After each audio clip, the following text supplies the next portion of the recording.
जय हिंद दोस्तों, स्वागत है आज की एक नई वीडियो में। दोस्तों आज की इस वीडियो में आप सभी के सामने आन का मान नाटक का बहुत ही सरल सारांश लेकर के आ चुका हूं। जी हां दोस्तों, किसी भी बुक में किसी भी क्वेश्चन बैंक में आप पढ़ लीजिए, आपको आन का मान नाटक जल्दी समझ में आने वाला नहीं है, क्योंकि दोस्तों इसकी लैंग्वेज थोड़ा डिफिकल्ट है, ऐतिहासिक नाटक है, इसलिए जल्दी समझ में नहीं आता है।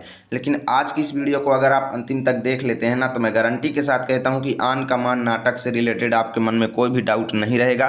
पूरी कहानी आपको समझ में आएगी और आन का मान नाटक का सारांश कैसे लिखना है, एक एक चीज़ आपको अच्छे से समझ में आएगा। और जैसे बता रहा हूँ ऐसे अगर आप एग्जाम में लिख देंगे ना, तो कोई आपका एक भी अंक नहीं काटेगा। तो चलिए दोस्तों शुरू करते हैं और आन का मान नाटक का सरल सारांश, संक्षिप्त सारांश या कथानक समझते हैं। देखिए, इससे अगर कथा वस्तु लिखने के लिए प्रश्न आए, सारांश लिखने के लिए प्रश्न आए या कथानक लिखने के लिए प्रश्न आए, तो तीनों का उत्तर मात्र एक ही है। ठीक है, बस आपको यही आंसर लिख करके आ जाना है। तो चलिए दोस्तों शुरू करते हैं और इस नाटक का सारांश समझते हैं। देखिए, एग्जाम में ऐसे ही हाईलाइटेड हेडिंग लिखना है, लेकिन वो काले पेन से होनी चाहिए। ठीक, उसके बाद लिखेंगे हरिकृष्ण प्रेमी द्वारा लिखित आन का मान नाटक भारतीय लोगों में धार्मिक सहिष्णुता, विश्व बंधुत्व, सत्य व नैतिकता जैसे मानवीय भावों का चित्रण करता है। अब देखो, यहाँ से यहाँ तक अगर आपको समझ में कुछ नहीं आया तो इतना आप एग्जाम में लिखिएगा ही मत। आप लिखेंगे आन का मान नाटक का सारांश इस प्रकार है। ठीक, सीधा आप यहाँ से लिखना शुरू करें। आन का मान नाटक का सारांश इस प्रकार है। अगर अच्छा लिखना है तो यहाँ से लिखो कि हरिकृष्ण प्रेमी द्वारा लिखित आन का मान नाटक जो है भारतीय लोगों में धार्मिक सहिष्णुता मतलब धार्मिक सम्मेलन, विश्व बंधुत्व, सत्य व नैतिकता जैसे मानवीय भावों का चित्रण करता है। उसके बाद अब लिखेंगे, देखिए इसमें 3 अंक हैं, 3 अंक का मतलब 3 पार्ट हैं और तीनों पार्टों का सारांश आपको लिखने के लिए बोला जाएगा। तो प्रथम अंक लिखेंगे और लिखेंगे इस अंक में शहजादी सफियतुन्निसा, सफियतुन्निसा ये नाम है दोस्तों, ध्यान रखना। ठीक है, शहजादी सफियतुन्निसा और अजीत सिंह के प्रेम की कथा का वर्णन है। शहजादी की और अजीत सिंह दोनों की प्रेम कथा का वर्णन प्रथम अंक में है। ठीक, सफियतुन्निसा और बुलंद अख्तर दोनों के पिता अकबर थे। ध्यान देना, सफियतुन्निसा और बुलंद अख्तर दोनों के पिता कौन थे? अकबर थे, जो ईरान चले गए थे। ठीक है, इसलिए वे दोनों दुर्गादास के यहाँ रहते थे। कौन दोनों? सफियतुन्निसा और बुलंद अख्तर दोनों दुर्गादास के यहाँ रहते थे। तो दुर्गादास ने उन दोनों को औरंगजेब द्वारा किए गए हिंसक कारनामे बताए थे।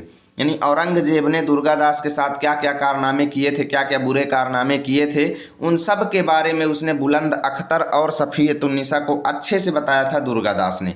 ठीक है, अब लिखा है दुर्गादास के यहाँ रहते ही रहते सफियतुन्निसा को अजीत सिंह से प्रेम हो गया। अब अजीत सिंह भी दुर्गादास के यहाँ ही रहते थे, तो अजीत सिंह को सफियतुन्निसा के साथ प्रेम हो गया। ठीक है, तो दुर्गादास उन दोनों को समझाते हैं कि उनका ये प्रेम उचित नहीं है। दुर्गादास समझाए कि भाई आप लोगों का ये प्रेम मैटर जो है ये उचित नहीं है, अच्छा नहीं है।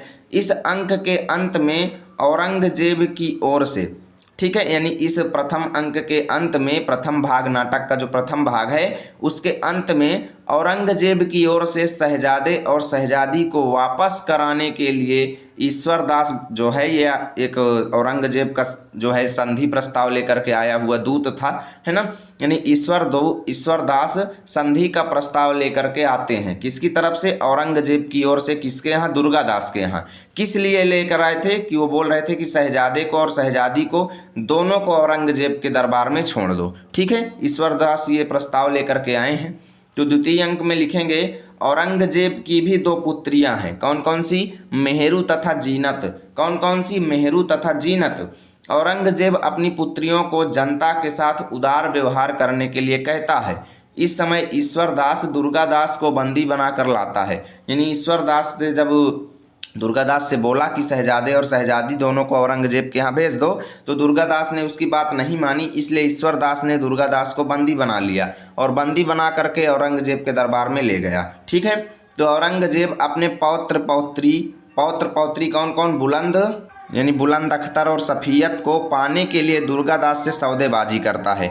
औरंगजेब ये कहता है कि आप क्या करो कि सफियत और बुलंद अख्तर को मुझे दे दो, सौदेबाजी करता है, परंतु दुर्गादास इसके लिए तैयार नहीं होते। ठीक है, ये दूसरे अंक में यानी पार्ट 2 की कथा है इस नाटक के।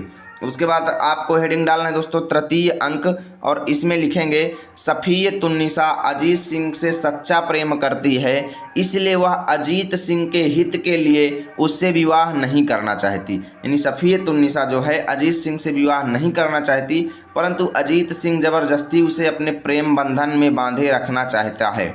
ठीक है, तो दुर्गादास अजीत सिंह के इस कृत्य को देखकर सफियत को औरंगजेब के हाथों में सौंपने का कारण बतलाता है। यानी दुर्गादास ने देखा कि अजीत सिंह तो मान ही नहीं रहा है, ज़बरदस्ती उससे प्रेम कर रहा है और उसके अपने प्रेम के बंधन में बांधे रखना चाहता है, तो दुर्गादास ने सफियतुन्निसा को क्या किया, औरंगजेब के हाथों में सौंपने का कारण दे दी। सौंपने का कारण बतलाते हैं, सौंपने का कारण क्या बतलाते हैं कि राजपूत शत्रु परिवार की नारियों की उतनी ही प्रतिष्ठा करते हैं जितनी माँ बहनों के सम्मान की करते हैं। ठीक है ना, यानी राजपूत जो हैं वो शत्रु परिवार, भले ही दुश्मनों के परिवार की नारियां हों, लेकिन उनका भी उतना ही सम्मान करते हैं जितने अपने माँ बहनों के सम्मान करते हैं। ठीक है, तो अजीत सिंह दुर्गादास का विरोध करता है।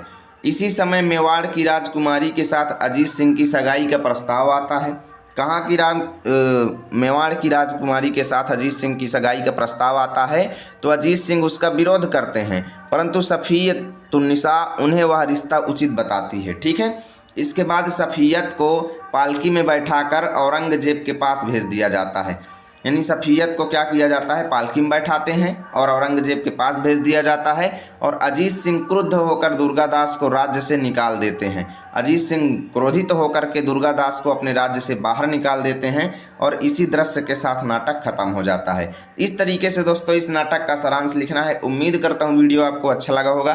प्लीज़ वीडियो को लाइक करें, दोस्तों के पास ज़्यादा से ज़्यादा शेयर करें। मिलेंगे आप सभी के साथ अगली वीडियो में, तब तक के लिए जय हिंद, जय भारत।